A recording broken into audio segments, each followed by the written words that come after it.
Hello everyone, Zellerant here, and for today's video on Umamusume, as I have now kind of gotten decent aces to really kind of start testing them out within room matches, I thought now would be a great time to talk about what I've seen works quite well when it comes to team compositions for Sagittarius Cup on the Umamusume. Because as I've discussed, and you've probably seen discussed by others on this one, it's going to be similar in the sense to Libra and Gemini Cup, and that we get into the late race right on a straightaway. But now the corner is much closer, and it kind of opens up a lot more options in terms of team comps. The biggest one being front runners, or you can go for pace chasers. While pace chasers were decently strong in Libra and Gemini, you really counted on trying to get lucky pace to have a fairly solid chance of winning, or launching in Libra Cup off of them with no stopping me to be able to win, because end closers had a lot more distance to try and pass you. Now that's a lot different here on the Umamusume, where now pretty much every comp can be decently strong, because one, end closers have a lot less distance to overtake and win the race. You're, like I said, you can get angling very close to the start of the late race, meaning front runner comps can work really well. But even the pace chasers are now much stronger. I had very good success with my McQueen on Libra Cup, and if I were to want to rebuild my McQueen again here, I feel like I could make an even stronger one, especially since you don't need as much stamina, so you can get a lot more wit to try and overtake fronts and then steal angling, or just get a no stopping me launch off them to win. And so the comps that I've seen in room matches, we'll first go with kind of what I'm going with, which I think might be probably the strongest, which is going to be, of course, 2 end closers and then a pace chaser. And the big thing, you're going to want one of them to be in the front. Whether it's a front runner or a pace chaser, I feel like it's very important to have a really strong one to kind of be in the front. One, if you have a pace chaser, and you're going to want this pace chaser to have angling on them, as well as no stopping me. The reason you want angling is in case you run into a heavy end closer late surger room, and you just outright get lucky pace. That's a good shot at just outright winning just from that alone.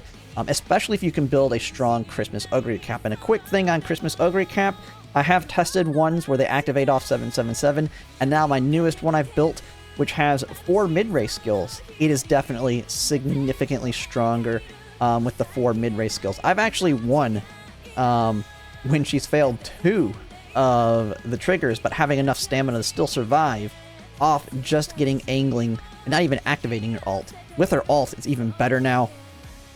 I'm able to, especially against weaker Umas. If you're doing rematches now, just know that what you're seeing there is going to be generally stronger than what you see in the champions meetings. Even the finals. I mean, the finals of course, you have always the chance to run into the people that have a monster Uma, but a lot of people do make it to the finals that are weak enough that if you have a strong pace chaser, especially like a Christmas Ogre Cap that is a strong mid game, you just overtake, or you get no stopping me, and angling, and just outright win there. And so, pace chaser, or if you want to go with front runners are decently strong here as well. You bring one that can even, and if you don't really can't get a really strong one, you can always build a blocker. And the reason you want at least one Uma that's either a front or pace is just to try and prevent that lucky pace at a minimum. So if you can't build a strong one, build something to prevent another one that's strong from outright winning, because pace chasers that get lucky pace have a very good shot at winning if they're built around it. And then front runners as well. If you have a really strong front runner, especially Sayun Sky with another sacrifice to kind of push her up, very strong. And with the lack of distance, end closers can struggle, especially if they swing wide here to catch up and outright win.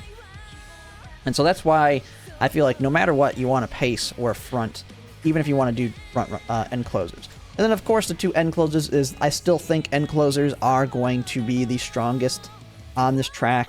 You have your Gold Ship, you have your Narita Taishin, you have your Mino Top Gun. Free-to-play options are most likely Mino Top Gun and Gold Ship. Mino Top Gun's super easy to build, comes with everything because you can get straightaway Spurt in your secret event. And then Gold Ship, of course, has a really strong ult to push her forward. One option, or the options we really didn't have that weren't really strong in the previous champions meetings because the corner was so far away, was let's pump some iron as well as Dober's Beyond alt, which are now viable here. Just take note that there is kind of diminishing returns with these alts, and I find that if you just have Dober's alt plus straightaway spurt, that is enough, and you can kind of save on your skill points not taking Ryan's, and just get yourself a stronger mid-game. Because the farther you can push up forward, it doesn't even matter if you miss Dober's. If you're in 4th and everybody in front of you is like pace and fronts, you're going to win just from a straightaway spurt because you're going to be so far forward anyway. And then Dober's is just there if you are in that 6th or 5th place to get an even stronger acceleration and give you a stronger win just in general. And I'd rather, just put those points somewhere else that's more valuable there. And so that's kind of that one. But another one I have seen working out quite well, especially if you really love your front runners, is the front runner combo. Seiyun Sky, Summer Maruzensky being probably the strongest. Seiyun Sky is like I find to be the strongest, but you have to build a very, very strong one. I can kind of show you one that I've got stat-wise. I didn't really get exactly the skills I wanted, but I did get a stat-wise one, and we can kind of take a look just to kind of test it. But if you can build a nice combo of front runners, and then you pretty much can use anything else you want. I would say probably a pace chasers to pair with them. Or if you want to try and go the no stopping me route, you can always build a runaway Suzuka that'll die off and try and give your front runners a launch. Because if you have a Seiyun Sky who launches off Silent Suzuka, I mean, the 0.4 acceleration on top of the 0.4 from no stopping me, she's just gone. And that's just an automatic win condition as long as you have max speed. I found that is working pretty well. The weakest comps, but still, I find if you really like your late surgers, you're probably looking at wanting to bring, it's kind of tricky. I would say to try and, because you have less options in terms of acceleration, the biggest thing you're going to want is to really try and get that 6th and 5th place off of Dober's alt, or even taking Ryan's. If you want to do late surger, I would find that Dober/Ryan are probably your strongest. Dober will take a little bit of work, but since you want to get long S anyway, just stack all the long sparks you can get on her. You just need to hit your inspiration twice instead of once, which will take a little bit of effort, but they can be your fairly strong late surgers. And I've seen some people doing like the triple lates, and that gives you the better chance of getting that 6th and 5th place on one of them to kind of be your win condition. But it definitely feels like it's the weakest because it's so gambly, and their positioning is very hard to predict, as I have found there are it's kind of a mix. I've seen heavy end closer rooms and heavy front runner rooms. I feel like heavy end closer will still be more popular because it's probably the easier one to build. Because you really want your pace and fronts to be really strong to be able to really take it. And thus, they could very well just be too far forward. And then it's still being a long, you have too much of an area of that gamble with something like on your left and all that. And so, if you want to bring a late surger, I mean, you can. It's just kind of, then you got to want to mix in the other metas there. Still probably want to have that pacer front, just to kind of protect yourself against someone else that brings them as well. Now, when it comes to building them, I mean, we could take a look here at my game to kind of showcase some of the stats I've gotten that I've seen works pretty well. Now, some of these are not finished products. They're just tests. The only one that I've really finished is my Christmas Ogre cap here. So on your Pace Chaser, now, Christmas Ogre Cap's kind of unique in this situation here. She's not like a monster like she is on some tracks, but she have her ult, using it as a mid-race push, kind of like gold ships, is very, very good at positioning. And that is why you can kind of see here that I have 4. The nice thing with being able to take 4 positional ones in the mid-race, I didn't get really lucky on this one. You really would like a straightaway one, because it gives you the best shot of getting some speed carryover if you can activate midway through that straight, and then you just take off.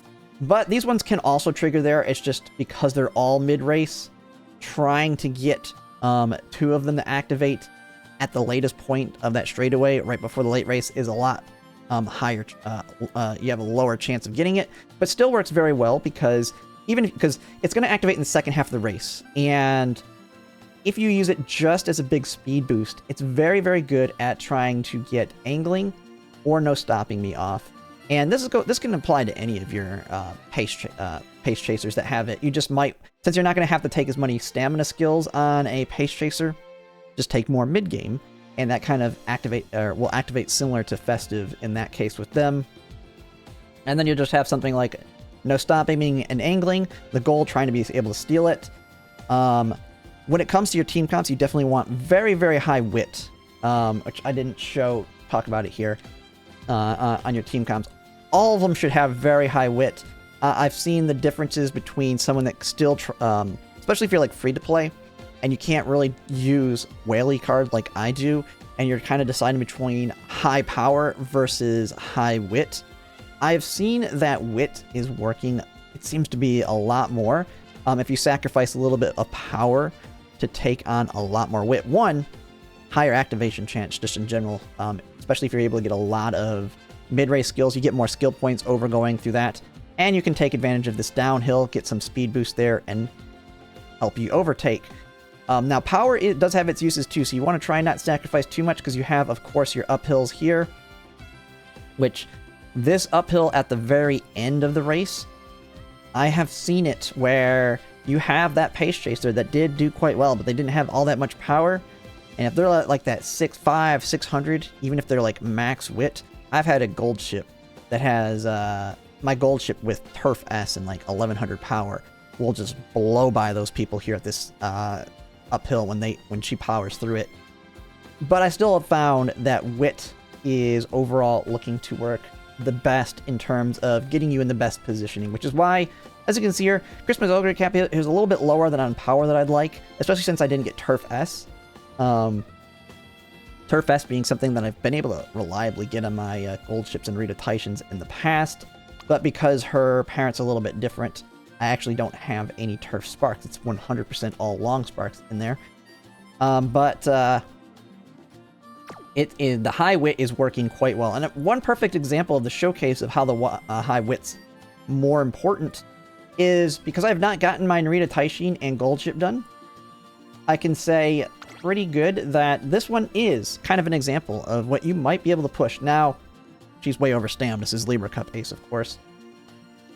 That if you sacrifice the stamina to try and get this power as a free-to-play, like I've seen free-to-plays that have max speed, max power, long S, maybe not having Turf S, but then their wit is down here, like around 500-600. In this case, she performs decently well, but it's a lot more RNG. I've seen people that have the like 800 to 900 power, but having like 800 wit with enough stamina and her heal, plus a decent mid-game, they perform it so much better, more consistently, which is what I'm currently working on. It's not an easy build. Narita Taishin's very hard to build for that. It's going to be kind of the same case with Gold Ship. Of course, I have my Gold Ship here that, wherever she is, I've got so many Umas that I have saved off. There she is. This is my Libra Cup, the one that actually ended up winning the Libra Cup. Even lower on wit, but really good on power with that Turf S as well. She can win. Just like the Narita Taishin. And if I can't get something better than this, they're what I'm going to use in Sagittarius. But definitely that lower wit, it's very noticeable when I go up against someone that has a higher wit when it comes to positioning. Especially since you want to try and get Dober's ult on there if you can, with that higher wit, so they push forward and they get not only straightaway spurts, but Dober's ult off in 6th or 5th place. And so that one's really strong there. And I do have some up here that kind of work, that kind of showcase it in like the stat I'm looking for. But if you can get like that 700-800 range, and I know you're not going to probably get as high of power as I can, because you're not going to have the kind of cards I do, but can be really good. Now, I will say another Uma that's coming out that'll be very, very good if you want to do a last-second build is, of course, going to be Tamamo Cross. Just know you won't be able to build her if you're going to rely on your free pulls, because the free pulls will be, I think, done by the end of Sagittarius, so you will not be able to build her unless you want to just do it only for the finals. But that's kind of talking about the end close there in Pace Chasers. Now, a Seiyun Sky, if you're wanting to do the front runners, kind of the front runner kind of team comp with a Pace Chaser, this is kind of what I'm seeing worked. Now, this one did not get It didn't get a long S, of course. But this works decently well as what you're kind of looking at wanting to get in terms of having a strong mid-game. It's not as strong as I would like, but it's strong enough, and it showcased that now she has a hard time winning just because she doesn't have a long S. But when she gets in the front, I mean, she looks like she could win.